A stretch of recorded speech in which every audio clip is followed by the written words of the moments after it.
camera shy. I work at a recently built city parking garage and hub. And late at night, it's my job to lock everything up until the morning and patrol the dark building alone with just a radio link to the local police department. It's a very simple procedure that takes maybe 10 minutes to lock up everything with 15-minute walkthroughs every hour. At roughly 3 o'clock in the morning, I'm very tired from my 8-hour shift with 4 hours to go. I drag myself through the security sensor, fancy talk for a room with a chair and monitors, and began to ascend through the ramps. I listened to my footsteps echo and realized it seemed quieter than usual. I could smell the typical putrid smell of the city, of the fermenting feces in the trash can. From the numerous homeless from the area using the trash bins, we had to lock down the bathrooms to prevent damage, theft, vandalism, and most importantly, deaths from people overdosing in the middle of the night. I finally got to the top of the elevator. I placed my forehead against the door, feeling the cold air rushing up through the elevator shaft as it reaches my floor with a satisfying ding. I got to the ground floor, and continued back to the office.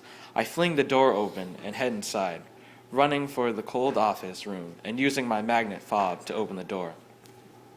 The door usually gets hung up a little, so with a swift heel, I slam it shut and make my way to the desk. The computer that runs the camera is worthy of being called ancient.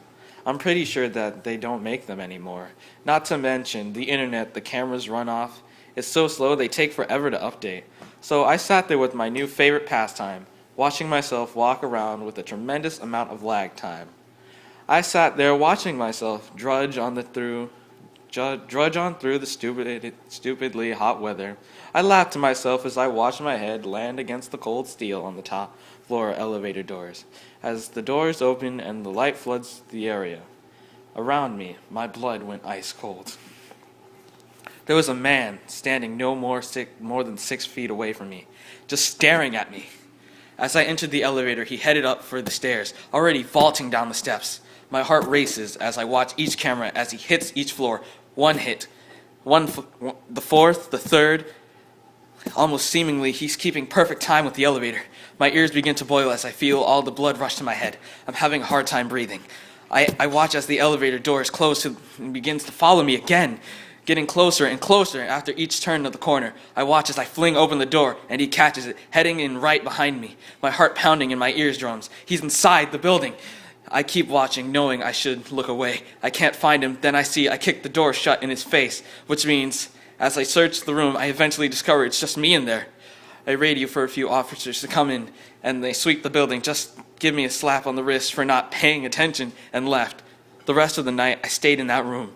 I watched each camera diligently, but never saw him again. Now, every time I go to work, I can never shake the feeling I'm being watched.